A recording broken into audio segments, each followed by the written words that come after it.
Shalom. आज की सुबह के लिए हम प्रभु का धन्यवाद करते हैं कि परमेश्वर ने यह समय दिया उसकी स्तुति आराधना करने का। मेरे प्यारों, हम फिर एक बार परमेश्वर के वचन की ओर आगे बढ़ेंगे और जानेंगे कि आज सुबह परमेश्वर का वचन हमसे क्या बात करता है और हमें क्या समझाना चाहता है। आज सुबह जिस वचन पर हम बात करेंगे वो हमारा विषय है, परमेश्वर सुनता है। जी हाँ, परमेश्वर सुनता है। इस बात को लेकर हम परमेश्वर के वचन से हम बात करेंगे, चर्चा करेंगे, समझेंगे, सीखेंगे। दरअसल परमेश्वर सुनता है ये प्रश्न नहीं है, ये कोई प्रश्न पूछा नहीं जा रहा कि परमेश्वर सुनता है, नहीं। दूसरे भाषा में बताओ इसको मत, ये परमेश्वर सुनता है ये एक संदेश है। परमेश्वर सुनता है ये एक चेतावनी है। परमेश्वर सुनता है ये एक आशीष है। जी हाँ, ये बहुत ही सुंदर विषय है, बहुत सुंदर बातें परमेश्वर ने इस संदेश में रखी है। सभी लोग सुने और आशीष प्राप्त करें। आपके जीवनों में परमेश्वर की महिमा हो। जी हाँ, परमेश्वर सुनता है। परमेश्वर का सुनना जो है, सुनना परमेश्वर का मानवीय स्वभाव है। दरअसल इंसान सुनता है, कान इंसान के होते हैं, वो सुनता है और सुनकर उस काम पर वो अपना एक्शन लेता है। और जब आप बात परमेश्वर की कर रहे हैं तो जब परमेश्वर सुनता है, इसका यह मतलब है कि परमेश्वर ना केवल आत्मा है, उसका एक मानवीय स्वभाव भी है। इसलिए प्रभु यीशु मसीह जब दुनिया में आया तब वो बाइबल कहती है कि वो 100% मनुष्य का पुत्र था और 100% परमेश्वर का पुत्र था। जी हाँ, उसका मानवीय स्वभाव है रोना, हंसना, आशीष देना, तरस आना, हृदय टूट जाना, बहुत सारे बातें परमेश्वर के अंदर पाई जाती है। और उसमें से एक बात यह भी है, सुनना। सुनना यह परमेश्वर का मानवीय स्वभाव है और सुनने के उपरांत परमेश्वर अपने लोगों के लिए कार्य करता है। जी हाँ, सुनना जो होता है, सुनना परमेश्वर के जीवित होने का प्रमाण है। जी हाँ, उसके जीवित होने का और उसके महान होने का प्रतीक है सुनना। क्योंकि सुनता कौन है? पत्थर सुनेगा नहीं, तस्वीर सुनेगी नहीं, कोई निर्जीव वस्तु जिसके सामने आप बार बार माथा पटक देंगे, कुछ भी कर देंगे, तब भी वो सुनेगा नहीं। चाहे आप कितना भी कुछ कर लीजिए, वो नहीं सुनेगा, वो नहीं समझ सकता है। सुनने की बात छोड़िए, कई बार बुद्धि, सामने वाले व्यक्ति के पास बुद्धि भी ना हो, आत्मा भी ना हो, तब भी वही नहीं सुनेगा। एक बार मैं अपनी गाड़ी चला रहा था और रास्ते के बीचों बीच 2 गाय बैठे हुए थे, रास्ते के बीचों बीच, और मैं अपना हॉर्न बजा रहा, पर उनको उठना ही नहीं है। वो तो अपनी मस्ती में बिल्कुल अपना मुंह चबा के कुछ खा रहे थे और आराम से बैठे। मेरे पीछे 2 गाड़ियां और खड़ी हो गई, वो भी हॉर्न बजा रही है, पर उनको उठना नहीं है।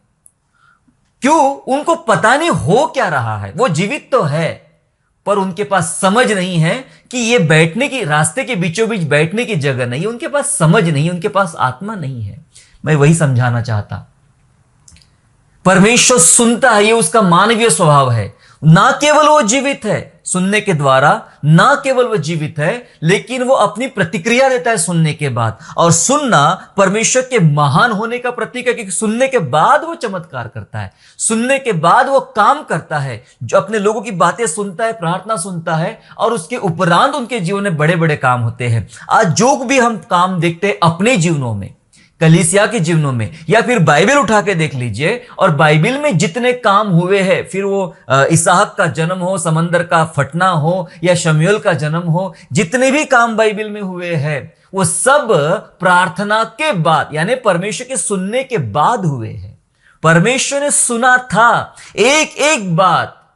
बाइबल में पुराने नियम से एक एक बात परमेश्वर सुन रहा था, नए नियम तक सुन रहा था। और जो जो बड़े बड़े काम हमें समझ में आते हैं, जिन कामों का हम वर्णन करते हैं, उन तमाम कामों के पीछे परमेश्वर का सुनना है।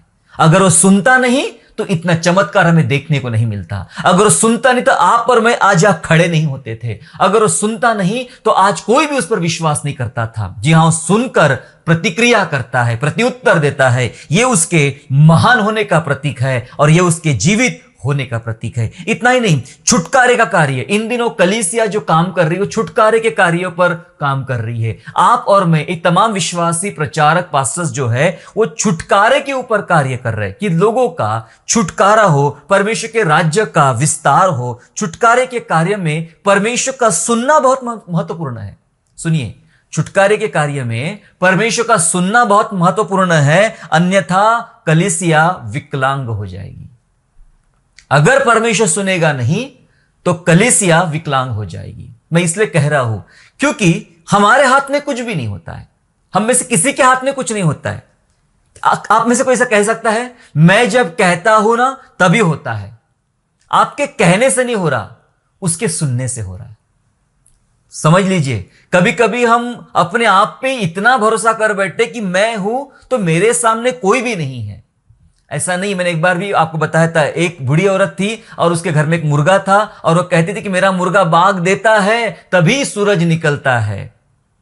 उसको किसी ने समझाया नहीं या वो समझ ही नहीं पाई कि सूरज निकलता है इसलिए मुर्गा बाग देता है। एक दिन मुर्गा मर गया तब भी सूरज निकला।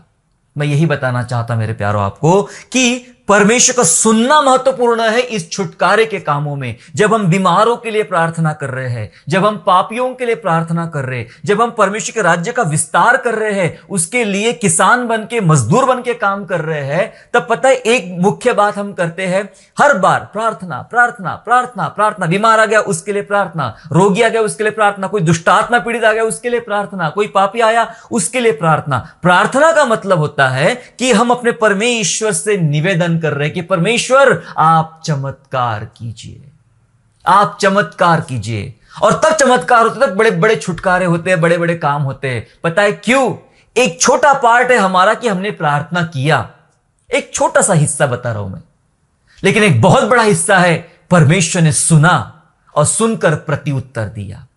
सबको बड़े बड़े चमत्कार दिखाई पड़ते हैं, बड़ी बड़ी बातें दिखाई पड़ती है, लेकिन उसके पीछे परमेश्वर का सुनना क्या दिखाई नहीं पड़ता? परमेश्वर ने सुना। परमेश्वर के सामने मूसा ने प्रार्थना की, प्रभु मेरे लोग प्यास के मारे तड़प रहे हैं, या पीने का अच्छा पानी नहीं है, कड़वा पानी है। प्रभु ने उसकी प्रार्थना सुनी और उनके लिए मीठे पानी का, अच्छे पानी का व्यवस्था कर दिया। परमेश्वर ने प्रार्थना सुनी। समंदर फाड़ने के लिए परमेश्वर ने उनकी सुनी और समंदर फाड़ के उसमें से रास्ता बनाया। प्रभु यीशु मसीह के पास जितने भी लोग आए, प्रभु ने सुना। एक सूबेदार आया, प्रभु यीशु ने कहा कि मैंने ऐसा विश्वास पूरे इज़राइल में नहीं देखा, लेकिन सूबेदार ने विनती किया, रिक्वेस्ट किया और यीशु ने सुना और सुनकर उसका सेवक चंगा हो गया। लाजर का जिंदा होना, उसकी बहनों की बात यीशु ने सुना। कई सारे केसेस हम देखते हैं बाइबल में जहां यीशु ने सुना। एक अंधा भिखारी प्रभु के पास आके बोलता है कि प्रभु मैं देखना चाहता हूं, दाऊद की संतान मुझ पर दया कर। यीशु ने सुना और सुनने के बाद उसकी आंखें खुली। मेरे प्यारों, छुटकारे के कार्य में जब हम काम कर रहे हैं तो इस काम में परमेश्वर का सुनना बहुत महत्वपूर्ण है।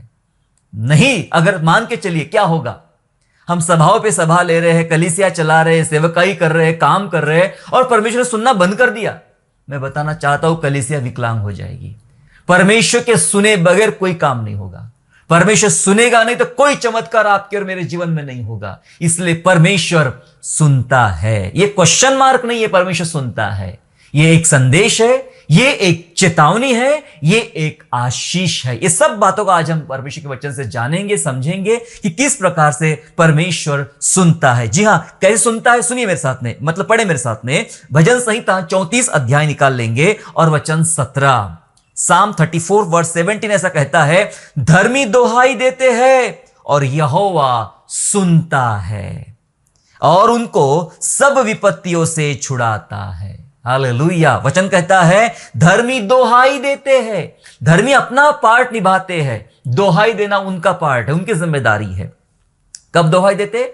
जब उनके लाइफ में समस्या हो या दूसरों के लाइफ में समस्या हो, तब धर्मी दोहाई देते हैं। और दोहाई देने के बाद दूसरा जो महत्वपूर्ण काम शुरू करता है वो हमारा परमेश्वर है। क्या लिखा है? यहोवा सुनता है। यही अपने आप में एक बहुत बड़ा संदेश है कि यहोवा सुनता है, परमेश्वर सुनता है और सुनने के बाद वो अपनी प्रतिक्रिया दिखाता है। क्या लिखा है? ये वचन, एक ही वचन में सब बातें हैं। प्रतिक्रिया उसकी ये है, और उनको सब विपत्तियों से छुड़ाता है। जितनी भी विपत्तियां उनके ऊपर पड़ी है या जिन विपत्तियों से वे गुजर रहे हैं, उन सारी विपत्तियों से वो छुड़ाता है तब जब वो सुनता है। सुनने के बाद यहोवा सुनता है और परमेश्वर आपको आशीष दे। सुनने के द्वारा आपके जीवन में वो बड़े बड़े काम करता है। जी हां, परमेश्वर सुनता है। परमेश्वर क्या क्या सुनता है, आइए इन बातों को हम बात करेंगे। परमेश्वर क्या क्या सुनता है, ये शिक्षा, ये बातें आपके जीवन को और ज्यादा प्रभु में प्रभावशाली बनाएगी और ज्यादा आपका जीवन परमेश्वर की तरफ ज्यादा आकर्षित हो जाएगा। आइए हम जानेंगे कि परमेश्वर क्या क्या सुनता है। सबसे पहली बात, परमेश्वर सुनता है असहायों की दुहाई सुनता है। असहाय, जिनके पास कोई मदद नहीं है, कोई सहायता का दूर दूर तक कोई रास्ता नहीं है, ऐसे असहाय लोगों की परमेश्वर दुहाई सुनता है। बस अब निकालेंगे उत्पत्ति की पुस्तक अध्याय 21 निकालेंगे। उत्पत्ति अध्याय 21 वचन 15 से 17 हम लोग पढ़ेंगे। जहां लिखा है, और 17 से आगे पढ़ेंगे हम लोग, 15 से 17। जब थैली का जल चुक गया तब उसने लड़के को एक झाड़ी के नीचे छोड़ दिया और आप उससे तीर भर के टप्पे पर दूर जाकर उसके सामने यह सोचकर बैठ गई कि मुझको लड़के की मृत्यु देखनी ना पड़े। तब वह उसके सामने बैठी हुई चिल्ला चिल्ला के रोने लगी। और परमेश्वर ने उस लड़के की सुनी और उसके दूत ने स्वर्ग से हाजिरा को पुकार के कहा, हे हाजिरा, तुझे क्या हुआ? मत डर, क्योंकि जहां तेरा लड़का है वहां से उसकी आवाज परमेश्वर को सुन पड़ी है। हालेलुया। जहां तेरा लड़का पड़ा है वहां से परमेश्वर की तेरी आवाज, उस तेरे लड़के की आवाज परमेश्वर को सुन पड़ी है। परमेश्वर के दूत ने हाजिरा से बात किया। क्या हुआ था? हुआ यो था कि हाजिरा को उसके घर से निकाल दिया गया। सारा के साथ हाजिरा की नहीं बनी, दोनों बच्चों की, इश्माइल और इसहाक की नहीं बनी, तो उसको निकाल दिया। बच्चा बहुत छोटा था और इस बात को लेकर इब्राहिम को बुरा भी लगा कि इश्माइल को निकाला जा रहा है।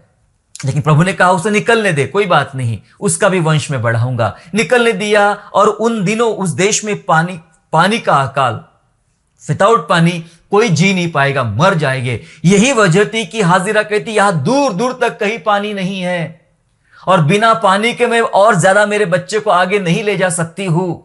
और ये प्यास के मारे तड़प रहा है और रो रहा है, चिल्ला रहा है, चीख रहा है। थोड़े ही पल में उसकी मौत हो जाएगी। वो सोचती थी कि मैं अपनी आंखों से उसकी मौत नहीं देख सकती हूं। थोड़ा सा दूर गई और चिल्ला चिल्ला के रोने लगी कि मुझे मेरी आंखों के सामने मेरे बच्चे को मरते हुए देखना पड़ेगा, क्योंकि यहां कोई व्यवस्था नहीं है, पानी की अन्य बातों की कोई व्यवस्था यहां पर नहीं है।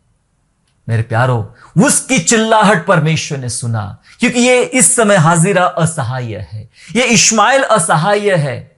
कोई रास्ता इनके पास नहीं है, कोई सुविधा इनके पास नहीं है। और आखिरकार लिखा है वचन में कि परमेश्वर ने उस लड़के की सुनी और लिखा है परमेश्वर को उसकी आवाज सुन पड़ी, इसलिए परमेश्वर ने आया, उसको उत्तर दिया। और बाइबल अद्भुत रूप से बताती कि सामने उससे एक कुआं दिखा, है ना, कुआं दिखा, वो पानी पिया और आशीष पाया। मैं आपको यह बताना चाहता हूं कि जब वो असहाय है, हाजिरा असहाय है, इश्माइल असहाय है, लेकिन जब दोहाई दे रहे, चिल्ला रहे हैं, तो परमेश्वर ने उनकी सुना। मैं यही बात बताना चाहता मेरे प्यारो आपको कि परमेश्वर क्या क्या सुनता है। परमेश्वर असहाय लोगों की दोहाइयों को सुनता है। जी हां, टूटे व्यक्ति की गिड़गिड़ाहट को वो कभी अनदेखा नहीं करता। जो व्यक्ति टूट चुका है, हाजिरा का हृदय आप समझने का प्रयास करें।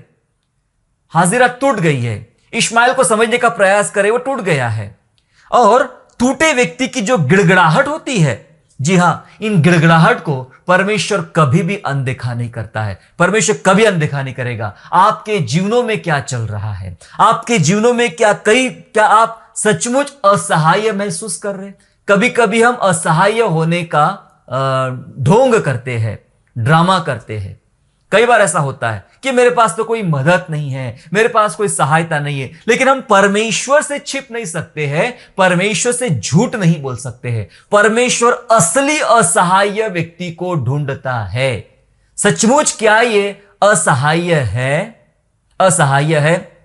बीच में सरकार ने लोगों को घर बांटने की योजना बनाई थी कि जिसके पास घर नहीं है हम उनको घर देंगे, और जिन लोगों के मकान बारिश में डूब गए हैं, जिन लोगों के मकान तूफान में चले गए हैं, उन लोगों को मकान देंगे। हमारे यहाँ क्षेत्र में एक जोरदार बारिश हुई थी और उस बारिश में बहुत सारे लोगों के मकान चले गए थे। अब हुआ यो कि जिनके मकान नहीं ढहे थे, जिनके मकान नहीं गिरे थे उनको भी खबर चली कि सरकार ऐसे लोगों को मकान दे रही है, तो जिनको जरूरत थी वो तो लाइन में खड़े ही है, और लेकिन जिनके ऑलरेडी मकान थे और जिनके मकान पानी में डूबे भी नहीं, वे भी खड़े हो गए कि हो सकता है हमें भी और कोई मकान मिल जाए। लेकिन जब सरकार ने जांच पड़ताल किया तब पता चला कि इनके पास तो पहले से ही मकान है, इनको मकान देने की जरूरत नहीं है। जब सरकार ऐसी जांच पड़ताल कर सकती है तो वो तो हमारा परमेश्वर है। परमेश्वर उसी असहाय व्यक्ति की प्रार्थना सुनेगा या उसकी दुहाई सुनेगा जो सचमुच असहाय है, जो सचमुच टूटा हुआ है, क्योंकि ऐसों की गिड़गिड़ाहट को वो कभी अनदेखा नहीं करता। पर कई बार ऐसा होता है, लाभ के चक्कर में, फायदे के चक्कर में लोग एक ड्रामा करते कि मेरे पास कुछ नहीं है और मैं तो बड़ा असहाय व्यक्ति हूं। ऐसी बातें हम परमेश्वर के सामने नहीं कर सकते मेरे प्यारों। आपकी प्रार्थना, आपकी जो गिड़गिड़ाहट है, क्या सचमुच आप असहाय है? क्या आपको लग रहा है कि मेरे चारों तरफ से मेरे दरवाजे बंद हो चुके हैं, कोई मार्ग नहीं दिख रहा है? यदि आप इस अवस्था में हैं, मैं आपको एक आश्वासन देना चाहता हूं कि आपकी चिल्लाहट, आपका गिड़गिड़ाना, आपकी दोहाई परमेश्वर ने सुन लिया है।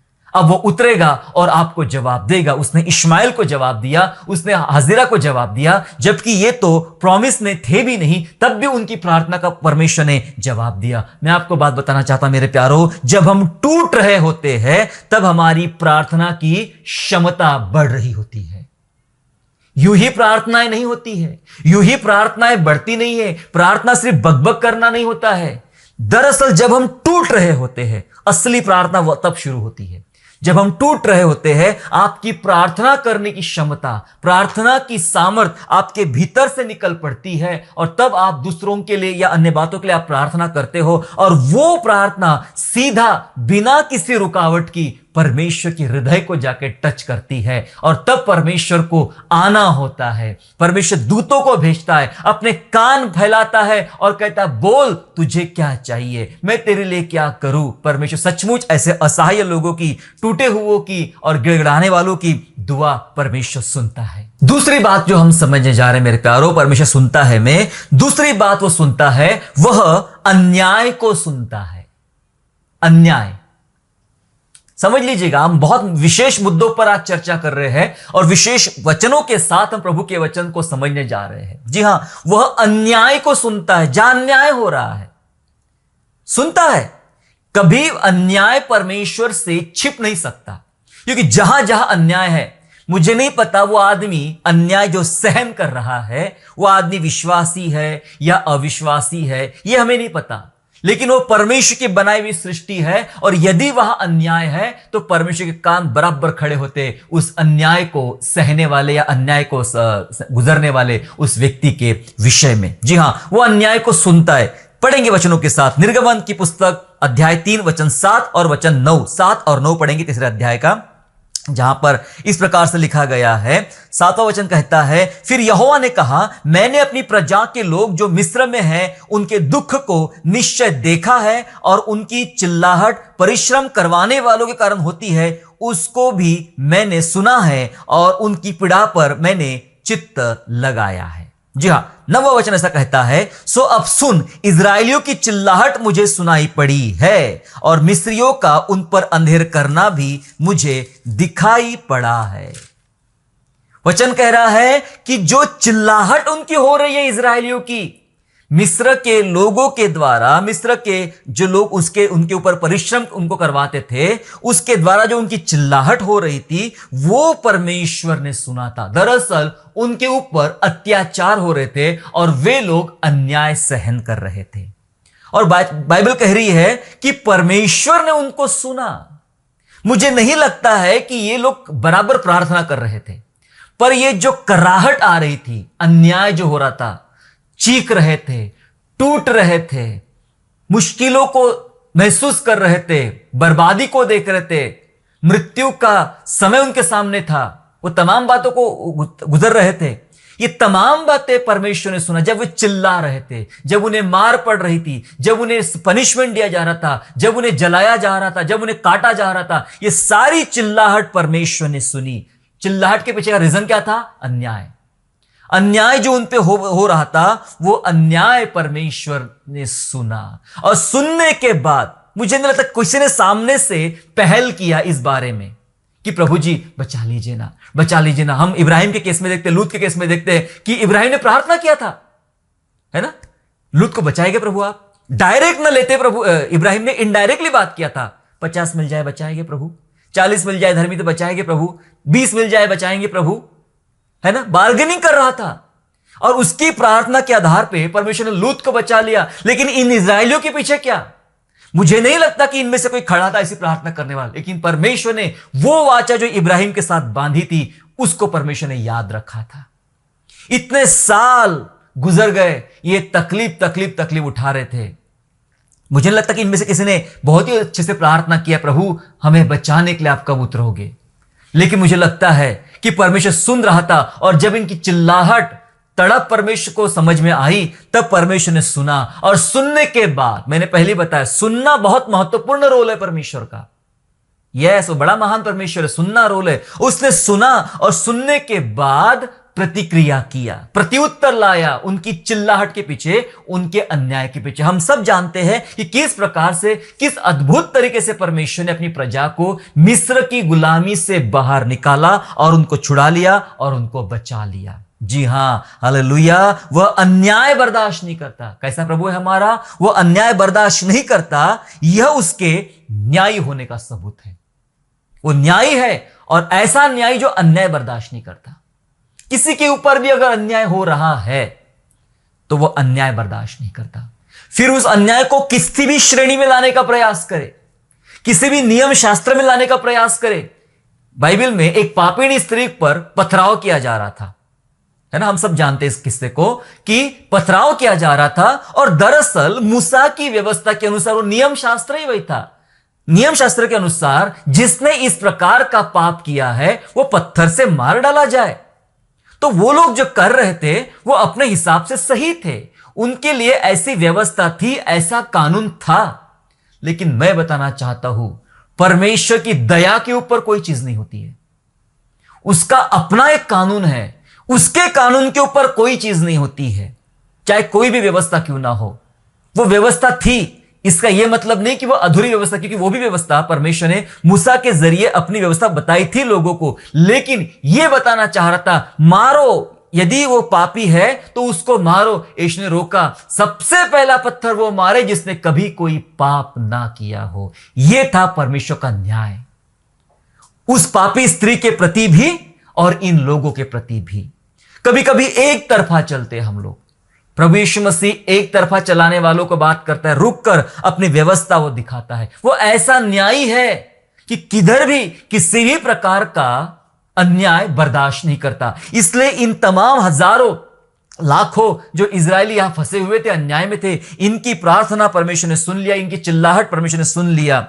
जी हां, शब्दों से ज्यादा भीतरी कराहट को वह सुनता है। सुनिए आपकी प्रार्थना कैसी होना चाहिए। बहुत सारी बातें आप सीखेंगे साथ साथ जब हम आगे पढ़ रहे। तो शब्दों से ज्यादा भीतरी कराहट वह सुनता है। यहां कोई ऐसी प्रेयर नहीं कर रहा है, लेकिन भीतर से कराहट निकल रही थी, तड़प निकल रही थी, और वो कराहट, वो तड़प सीधा परमेश्वर के कान में पहुंच जाती है, और तब वह उत्तर देता है, तब वह सुनता है। जी हां, परमेश्वर सुनता है। यह एक संदेश है, यह एक आशीष है कि परमेश्वर सुनता है, अन्याय को वह सुनता है। यदि आप ऐसे किसी अन्याय से गुजर रहे हैं, आपके साथ सचमुच अन्याय हो रहा है, आप कुछ कह नहीं पा रहे, भीतर से आपकी आवाजें निकल रही है, भीतर से कराहट निकल रही है उस अन्याय की वजह से, घबराइए मत। वो कराहट कोई सुनने वाला नहीं है, वो कराहट किसी मशीन आपकी सुनने वाली नहीं है, लेकिन वो कराहट राजाओं का राजा सुनने वाला है। उसके कान बराबर एक्टिव हो जाते हैं जिस व्यक्ति के ऊपर अन्याय हो रहा है, और अन्याय के कारण यदि वह करा रहा है तो उसके सुनने के लिए परमेश्वर के कान एक्टिव हो जाते हैं, सुनना शुरू कर देते हैं, और इंतजाम होना शुरू हो जाता है। अभी तक मैंने दो बातें बताया, क्या इन दो श्रेणी में आप बैठते हैं? सोचिए और जानिए, परमेश्वर सुनता है। जी हां, परमेश्वर सुनता है, और बहुत कुछ सुनता है। यहां तक आपने सुन लिया, अब थोड़ा सा टर्न आ रहा, अलग टर्न। परमेश्वर बहुत कुछ सुनता है। परमेश्वर हमारे बुड़बुड़ाने को भी सुनता है।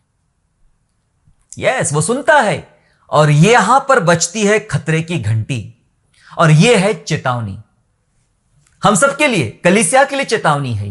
ये खतरे की घंटी है। जब यह सुन रहा है, तो मैंने पहले कहा, एक संदेश भी है, यह एक आशीष भी है, और यह एक चेतावनी भी है। परमेश्वर सुनता है। हालेलुया। क्या सुनता है? वो हमारे बुड़बुड़ाने को सुनता है। चलो वचनों के साथ पढ़ेंगे। निर्गमन की पुस्तक 16वां अध्याय निकाल लेंगे और वचन 12। निर्गमन 16 उसका 12 इस प्रकार कहता है, इजराइलियों का बुड़बुड़ाना मैंने सुना है। सिर्फ दुआ ही नहीं सुनता, ये भी सुनता है हमारा प्रभु। इजराइलियों का बुड़बुड़ाना मैंने सुना है। उनसे कह दे कि गोधूली के समय तुम मांस खाओगे और भोर को तुम रोटी से तृप्त हो जाओगे, और तुम यह जान लोगे कि मैं तुम्हारा परमेश्वर यहोवा हूं। उनका बुड़बुड़ाना सुन लिया है। वो पानी के लिए बुड़बुड़ा रहे थे, मांस खाने के लिए बुड़बुड़ा रहे थे, वो खाना खाने के लिए बुड़बुड़ा रहे थे, प्रेयर नहीं कर रहे थे, बुड़बुड़ा रहे थे। समझ लीजिए थोड़ा सा। कुड़कुड़ाना, बुड़बुड़ाने की बात है।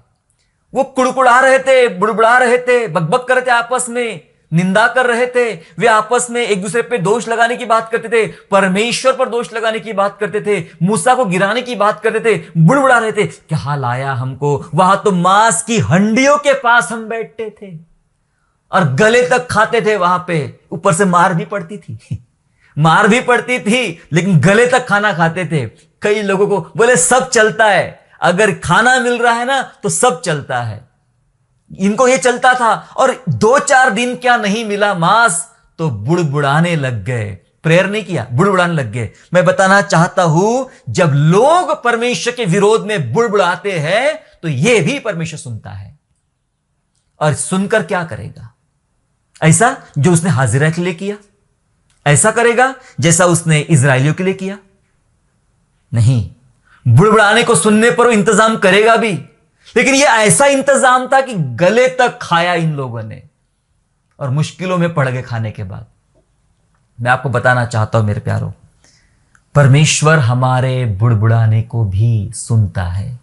इसलिए हमने बुड़बुड़ाना नहीं चाहिए। कुड़कुड़ाना जो होता है यह अपराध की श्रेणी में आता है। यह परमेश्वर के विरोध में एक अपराध है मेरे प्यारों।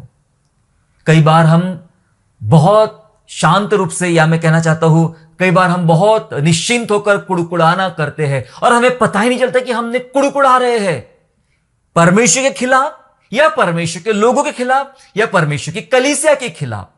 हम कुड़कुड़ा रहे हैं, और कुड़कुड़ाना एक अपराध है। बाइबल उसको अपराध बोलती है। कभी कभी कुड़कुड़ाना का जो स्टेज होता है वो अलग ही होता है। पता नहीं मेरे साथ कब होगा अच्छा, मेरे दिन कब आएंगे, मेरे साथ ऐसा क्यों किया परमेश्वर ने, क्यों ऐसा मैं ही उसको मिला था क्या, कब मेरा अच्छा खाना खाऊंगा, कब मैं अच्छे घर में रहूंगा, कब मैं ये करूंगा, मैं तो इतना ये करता वो करता हूं। ये प्रार्थना नहीं हो रही आपकी, आप कुड़कुड़ा रहे हैं। आपके मुंह से कोई समाधानी शब्द नहीं निकल रहा है, आप कुड़कुड़ा रहे हैं। और कुड़कुड़ाना अपराध की श्रेणी है मेरे प्यारों। समझ लीजिए, कलीसिया सीख ले आज, प्रार्थना और कुड़कुड़ाना ये दोनों में बहुत बड़ा फर्क है। जो कुड़कुड़ाना होता है वो प्रार्थना नहीं होती है, और जो प्रार्थना होती है वो बिना कुड़कुड़ाए होती है। हालेलुया। सो ये प्रार्थना नहीं है। इसलिए प्रभु ने कहा, मैंने उनका बुड़बुड़ाना सुन लिया है, मैंने उनका कुड़कुड़ाना सुन लिया है। अगर आप भी कुड़कुड़ाते हैं किसी बात को लेकर, चर्च की बातों को लेकर, पास्टर की बातों को लेकर, परमेश्वर की बातों को लेकर, या अपने मसीह भाई बहनों की बातों को लेकर अगर आप कुड़कुड़ाते हैं तो सुन लीजिए, वो सुनता है।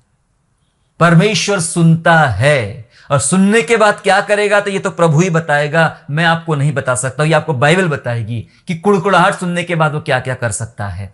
समझ लेना पड़ेगा, ये खतरे की घंटी है मेरे प्यारों। यहां हमें सावधान हो जाना चाहिए, यहां हमें संभल जाना चाहिए कि मैंने किसी भी प्रकार से मेरे मुंह से कुड़कुड़ाहट या बुड़बुड़ाहट नहीं निकलना चाहिए, वरना परमेश्वर सुन लेगा और यह सुनना अपराध की श्रेणी में आएगा। मेरा बुड़बुड़ाना अपराध की श्रेणी में आएगा। जी हां, अगली बात को हम जानेंगे। हम सीख रहे हैं परमेश्वर सुनता है, और जी हां, प्रभु सुनता है, और सुनकर, सुन लीजिएगा, अगली बार बता रहा हूं, सुनकर अपने लोगों पर प्रकट कर देता है। जी हां, सिर्फ सुनने तक सीमित नहीं रखेगा, उसका प्रत्युत्तर भी करेगा, उस पर एक्शन भी लेगा, लेकिन कई बार वो सुनकर वह बातें अपने लोगों पर भी प्रकट कर देगा। दूसरी सावधानी यहां पर भी बरतना पड़ेगा। ये दूसरी खतरे की घंटी है, कलीसिया को संभल जाना चाहिए। कहीं मेरी बात, बाइबल कहती है तू शयन कक्ष में भी राजा को श्राप मत देना, कोई उड़ता हुआ पक्षी तेरी बात सुन लेगा और उसको प्रकट कर देगा। वो भी सुनता है और सुनकर प्रकट कर देगा। बचपन में कहानी आपने सुनी होगी, एक नाई था और राजा की कटिंग करने जाता है और राजा मुकुट पहना होता है, उस राजा के सिर पे 2 सींग होते हैं और राजा को सींग दिखाना पड़ता है मजबूरी से उस नाई को, और नाई देख के हैरान होता है कि भाई ये क्या है। बचपन में सुनी कहानी। राजा बोलता किसी को नहीं बताना, अगर बताया तुझे मार डालूंगा कि मेरे सिर पे 2 सींग है। और हालांकि दंत कथा है ये। सो वो नाई तो बाल कटवा था, लेकिन उसको हजम नहीं होता, मैं किसी को बताऊं, किसी को पता चल जाएगा तो राजा मुझे मार डालेगा। फिर वो जाता है जंगल में, फिर एक पेड़ के पास जाता है, उसका पेट फूल जाता है और पेड़ को बोलता है, पेड़ तुझे पता है राजा के सिर पे 2 सींग। तब उसका पेट हल्का होता है। कुछ लोगों को चुगली किए बगैर पेट खाना हजम नहीं होता है, निंदा किए बगैर हजम नहीं होता है। उसने पेड़ को बता दिया, अब उसका पेड़ किसको बताएगा। एक दिन की बात आती है कि एक आदमी आता है, पेड़ को काट के ले जाता है, फिर उस पेड़ काटने के बाद उस पेड़ में से तबला और हारमोनियम बनाया जाता है और वही तबला और हारमोनियम राजा के दरबार में बजाने ले जाया जाता है। और जब उसमें बजाया जाता है तो उसमें सुर निकलता है, राजा के सिर पे 2 सींग। बात प्रकट कर दिया। एक निर्जीव लकड़ी ने भी बात प्रकट कर दिया कि राजा के सिर पे 2 सींग है। यहां सबोपदेशक में लिखा गया था कि एक उड़ता पक्षी भी तेरी बात सुन लेगा और वो प्रकट कर देगा। हालेलुया। इसलिए याद रखिए, परमेश्वर सुनता तो है, लेकिन इस केस में हम पढ़ेंगे कि सुनकर अपने लोगों पर वो प्रकट भी कर देता है। और उसका प्रकट करना यह भविष्यवाणी का आत्मा है। उसका प्रकट करना एक महत्वपूर्ण बात है जो आज परमेश्वर अपने लोगों को बता देना चाहता है। क्या हुआ था, मैं आपको एक उदाहरण पुराने नियम से, एक उदाहरण नए नियम से बताना चाहता हूं। दूसरा राजा 6वां अध्याय में एक उदाहरण है। दूसरा राजा 6वां अध्याय में एक उदाहरण है कि अराम का राजा इजराइल के राजा पर चढ़ाई करना चाहता है और चढ़ाई करते समय वो अलग अलग युक्तियां बनाता है कि हम इजराइल के राजा को इस समय इस जगह पकड़ेंगे, और वहां से इजराइल का राजा गायब हो जाता है। ऐसा वो हर बार करता है और हर बार इजराइल का राजा उसके हाथ में आता ही नहीं है। अराम के राजा को शक होता है कोई तो है हमारी तरफ का जो उसको जाके पहले खबर कर देता है। तब उसका सेवक कुछ कहता है, 6वां अध्याय और 12 वचन ऐसा कहता है, सुनिए। एलीशा जो इजराइल में भविष्यवक्ता है, वह इजराइल के राजा को वे बातें भी बताया करता है जो तू शयन कोठरी में बोलता है। हालेलुया।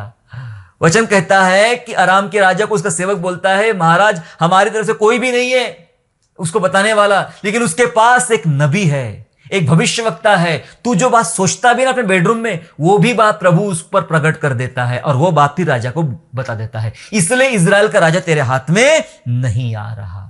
क्या हो रहा है यहां पे? सुन कौन रहा है? दोनों के बीच कम्युनिकेशन तो नहीं हो रहा है। अराम का राजा और परमेश्वर के दास एलीशा के बीच में कोई कम्युनिकेशन नहीं है, लेकिन एक बीच में है, एक मध्यस्थी है जो सुनता है। सुना किसने? परमेश्वर ने। किससे? अराम के राजा ने क्या योजना बनाई है, यह परमेश्वर ने सुना। जी हां, हमारा परमेश्वर सुनता है। और सुनने का प्रभु ने क्या किया? सुनने के बाद परमेश्वर ने एलीशा पर प्रकट कर दिया, सुन ये प्लानिंग चल रही है अराम के राजा की। पवित्र आत्मा ने प्रकट कर दिया। एलीशा गया, इजराइल के राजा को बोल दिया तू यहां रहने का नहीं, भाग जा यहां से। अभी वो वहां आने की प्लानिंग कर रहा है। जी हां, परमेश्वर सुनता है और सुनकर अपने लोगों पर, अपने नबियों पर प्रकट कर देता है। जी हां, कई बार परमेश्वर की आत्मा से लोग उभारे जाते हैं और प्रभु उनसे बात करता है, जा मेरे लोगों को बता तूने ये काम किया है। कई प्रकार से इस प्रकार की भविष्यवाणियां हम सुनते हैं। परमेश्वर बात करता है। जी हां, कई बार प्रभु बताता है, सुना प्रभु ने वो बातें, और इसलिए कई बार परमेश्वर ने अपने दास के जरिए, दासी के जरिए अपने लोगों पर परमेश्वर अपनी बातें प्रकट करता है। और यहां पे एलीशा पर अराम के राजा की बात परमेश्वर ने प्रकट कर दिया था। सुनकर अपने लोगों पर प्रकट करता है, इसलिए थोड़ा सा सावधान होना चाहिए। शायद आप किसी जान पहचान के व्यक्ति के पास बात नहीं कर रहे हो, लेकिन अगर मन में भी सोच लिया तो परमेश्वर ने सुन लिया। वचन नया नियम कहता है तू पाप मत करना, तू व्यभिचार मत करना। तूने अपने मन में सोच लिया तो तूने पाप किया। बस वैसा ही है, मन में सोचना भी परमेश्वर सुन लेता है। इसलिए तू सपने में भी किसी को श्राप मत देना, ऐसा लिखा है वचन में, है ना। हमें वो अधिकार नहीं दिया परमेश्वर ने। याद रखिए, आप क्या सोचते हैं, आप क्या बोलते हैं, आप क्या चर्चा करते हैं, आप क्या कुड़कुड़ाते हैं, परमेश्वर सुनता है और सुनकर अपने लोगों पर वह प्रकट कर देता है। प्रेरितों के काम में एक घटना हुई थी। प्रेरितों के काम 10वें अध्याय में घटना हुई थी। कुरनेलियुस नाम का आदमी था। बाइबल उसके बारे में बात करती, कुरनेलियुस के बारे में। 10वां अध्याय 4 और 5वां पद पढ़ेंगे। सुनिए क्या लिखा है। उसने उसे ध्यान से देखा और डर कर कहा, हे प्रभु क्या है। कुरनेलियुस को दर्शन दिया परमेश्वर ने, क्या है। उसने उससे कहा, तेरी प्रार्थनाएं और तेरे दान स्मरण के लिए परमेश्वर के सामने पहुंचे हैं, और अब याफा में मनुष्य भेजकर शमौन को, जो पतरस कहलाता है, बुलवा ले। जी हां, यहां एक व्यक्ति प्रार्थना कर रहा है, आराधना करता है। उसकी प्रार्थना प्रभु ने सुन लिया है, ग्रहण कर लिया है। अब उसका प्रत्युत्तर देने जा रहा है। और प्रत्युत्तर कैसा बोल रहा है। उस पर प्रकट किया कि याफा नगर में एक शमौन नाम का आदमी आया है, उसको तू अपने घर बुला ले। और वो शमौन पतरस आता है। फिर उस पर बात प्रकट करता है परमेश्वर, है ना। पहले परमेश्वर ने कुरनेलियुस पर प्रकट किया, दूसरी बात परमेश्वर ने पतरस से प्रकट किया। पतरस टहल रहा था छत के ऊपर, उसको दर्शन के द्वारा प्रभु ने बात किया कि अब तुझे करना क्या है। अन्य जातियों के पास जाना है और वहां सुसमाचार सुनाना है। यह उसको दर्शन बताया। दर्शन खत्म हुआ ही था कि कुरनेलियुस के आदमी पतरस के पास पहुंच गए। बोले, सर ऐसा ऐसा है, हमारे मालिक ने आपको बुलवा भेजा है, ऐसी सी बात हुई है। और वो सुनकर पतरस आता है। आने के बाद जब कुरनेलियुस से मिलकर सब बातें हो जाती है, तब पतरस कुछ कहता है। 35 वचन 35 वर्ष ऐसा कहता है, अब मुझे निश्चय हुआ, कंफर्मेशन आ रहा है, अब मुझे निश्चय हुआ कि परमेश्वर किसी का पक्ष नहीं करता, वरन हर जाति में जो उससे डरता और धर्म के काम करता है, वह उसे भाता है। उसे पता चल गया कि यह काम जो कुरनेलियुस के घर में हुआ है, यह परमेश्वर की तरफ से था। परमेश्वर ने कुरनेलियुस के कामों को अपने दास पर प्रकट कर दिया, पतरस पर। और वो प्रकट होकर उससे एक रास्ता मिला, संदेश मिला, और उसने जाकर कुरनेलियुस के घराने पर सुसमाचार सुनाया, उनके बीच वचनों की सेवा किया। जी हां, परमेश्वर ने सुना, सुनकर प्रकट किया। अराम के राजा की बात सुनकर एलीशा प्रकट किया, कुरनेलियुस की बात सुनकर पतरस पे प्रकट किया। आपकी बातें सुनकर किस पर प्रभु प्रकट कर रहा है, जानकारी रखिए।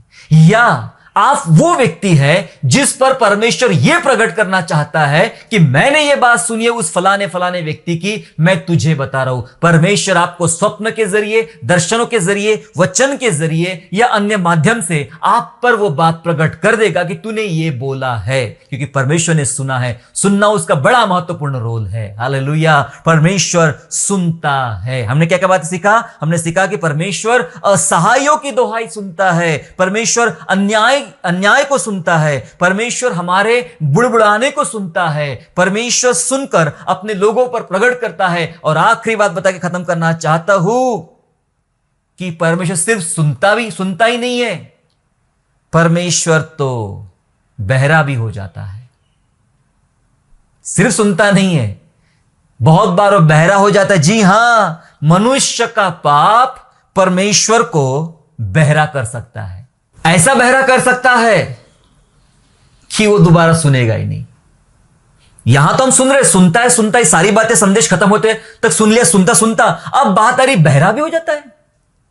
यस, परमेश्वर बहरा भी हो जाता है। वचन कहता है, निकाले मेरे साथ में, यशाया 59, यशाया 59 अध्याय वचन 1 और वचन 2। 59 उसका 1 और 2 ऐसा कहता है, सुनो, यहोवा का हाथ ऐसा छोटा नहीं हो गया कि उद्धार ना कर सके, ना वह ऐसा बहरा हो गया है कि सुन ना सके, परंतु तुम्हारे अधर्म के कामों ने तुमको तुम्हारे परमेश्वर से अलग कर दिया है, और तुम्हारे पापों के कारण उसका मुंह तुमसे ऐसा छिपा है कि वह नहीं सुनता। यस, नहीं सुनता। मनुष्य का पाप परमेश्वर को बहरा कर सकता है, नहीं सुनेगा। बहुत सारे केसेस में सुन रहा है, लेकिन कई लोग चिल्ला रहे हैं तब भी वो नहीं सुन रहा है। कई प्रार्थनाओं के जवाब नहीं आ रहे हैं, कई प्रार्थनाओं के उत्तर नहीं आ रहे हैं। कई ऐसा तो नहीं कि हम पापों में जीवन जी रहे हैं, पापों में रहकर प्रार्थना कर रहे हैं, है ना। लोग पापों में रहकर बहुत प्रार्थना करते हैं, पर उनकी सुनी नहीं जाती है। बहुत प्रार्थना, मैंने पता है रात और दिन प्रार्थना चल रही है। कहां पता है? अधोलोक में। चर्च में नहीं, स्वर्ग में नहीं, अधोलोक में रात दिन प्रार्थना चल रही है, लोग चिल्ला रहे हैं। जो धनी आदमी जिसने लाजर की मदद नहीं किया था कभी भी, जब वो मर जाता है, बाइबल बोलती है कि रात दिन वहां पे चिल्ला रहे हैं, चीख रहे हैं लोग, और वो आदमी प्रार्थना करता है, वहां से नरक से प्रार्थना करता है कि मेरे घर वालों को बचा लो प्रभु, किसी को भेज दो कि उंगली का सिरा डुबा के पानी उनके मुंह पे डाले। वहां दुआएं चल रही है, पर उनकी दुआएं सुनी नहीं जाएगी।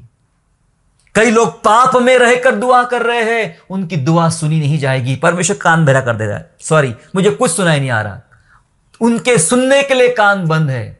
यस, क्या हम पापों में जी रहे हैं? आओ पश्चाताप करें, पापों से निकल जाए, पापों से बाहर निकले। पापों से बाहर निकलोगे तो परमेश्वर जो उंगली डाली अपने कानों में वो बाहर निकल देगा और सुनना फिर शुरू कर देगा, सुनने के लिए फिर तत्पर हो जाएगा। लेकिन यदि हम पाप पे पाप करते रहे तो हम परमेश्वर को बहरा कर सकते। फिर आप कितना भी चिल्ला क्यों ना लो, कितना भी आप पुकार क्यों ना लो, कितनी भी प्रार्थना क्यों ना कर लो, बाइबल तो कई जगह बोलती मैं तुम्हारी नहीं सुनूंगा। यस, अगर वो सुनता है तो बहुत बार नहीं भी सुनेगा। क्या हमारे पाप रोक रहे प्रभु को सुनने में? आओ हम पापों से बाहर आ जाए, छोड़ दे उन पापों को और प्रभु के कान खुले रखे, ताकि प्रभु सुने। जब हम असहाय हो जाए तब हमारी प्रार्थना सुने, जब हम निर्बल हो जाए तब हमारी सुने, जब हम अन्याय से गुजरे तब हमारी सुने, जब हम जरूरत में हो, जब हम मुश्किलों में हो, मजबूरी में हो, तब हमारी सुने। मेरे प्यारो, पाप से बाहर निकल जाइए, बराबर प्रभु सुनना शुरू कर देगा, उसे बराबर सुना ही जाएगा। लेकिन जब हम पापों में गिरेंगे तो परमेश्वर अपने कान में उंगली डाल देगा। आइए हम प्रार्थना करें। परमेश्वर सुनता है, यह उसका महत्वपूर्ण स्वभाव है। अगर वो ना सुने तो कुछ नहीं हो पाएगा आपके जीवन में। आइए सुनने वाले प्रभु के सामने हम उसे प्रार्थना करके सुनाए, प्रभु मेरी सहायता कर। आइए हम दुआ करें। पिता, यीशु के नाम से आपका हम धन्यवाद करते प्रभु जी, क्योंकि आप सुनने वाले परमेश्वर है। प्रार्थना को ही सुनते नहीं प्रभु, लेकिन आप असहाय लोगों की दुहाई को सुनते हैं, निर्बलों के बातों को सुनते हैं, हमारी कराहट को सुनते हैं प्रभु, हमारे ऊपर होने वाले अन्यायों को सुनते हैं प्रभु। केवल इतना नहीं, जब जब हम कुड़कुड़ाते हैं, बुड़बुड़ाते हैं प्रभु, आप वो भी सुन लेते हो प्रभु। कई बातें हमारी प्रभु आप अपने लोगों पर प्रकट करते हो पिता परमेश्वर, और कई बार पिता हमने जान लिया कि आप अपने कान बंद कर देते हो प्रभु। पिता हमें क्षमा कर, हमारे जिन पापों के कारण प्रभु जी आपने अपने कान बंद किए हैं पिता, हमें क्षमा कीजिए प्रभु, हमें शुद्ध कीजिए पिता, ताकि आपके कान बंद ना हो प्रभु। हमारी दुआ सुनने के लिए, हमारी पुकार सुनने के लिए, चिल्लाहट सुनने के लिए प्रभु जी आपके कान कभी भी बंद ना हो प्रभु जी। कान खुले रहे मेरे प्रभु के, ताकि प्रभु मेरी दुहाई सुने, मेरी प्रार्थना सुने और मुझे उत्तर देने वाला बने। प्रभु अनुग्रह मांगते हैं, धन्यवाद करते प्रभु सुनता है। इस बात को हमने सीख लिया, सचमुच ये प्रभु सुनता है। ये एक आशीष है, ये एक चेतावनी भी है पिता राजा, और ये एक मेरे लिए, हम सब के लिए एक संदेश है प्रभु जी। धन्यवाद कि हमारा ऐसा प्रभु है जो पत्थर नहीं कि जैसे कान होते भी सुनता नहीं, लेकिन हमारा ऐसा प्रभु है जो जीवित है और सुनता है और सुनकर जवाब देता है। धन्यवाद प्रभु आपके सुनने के लिए और सुनकर हमारे लिए इंतजाम करने के लिए। स्तुति करते हैं, यीशु प्रभु के नाम से प्रार्थना मांगते हैं, आमीन। आशा करता हूँ आज के संदेश के द्वारा आपने आशीष प्राप्त किया है। यदि सचमुच आपने आशीष प्राप्त किया है तो इस संदेश को दूसरों के साथ शेयर कीजिए, और हमारे दूसरे भी संदेशों को सुनने के लिए हमारे चैनल को सब्सक्राइब करें और नोटिफिकेशन के लिए बेल आइकन को दबाइए। और हाँ, यीशु पर विश्वास करना ना छोड़े, वो आपको आशीषमय स्थानों की ओर आगे ले जाएगा। God bless you all.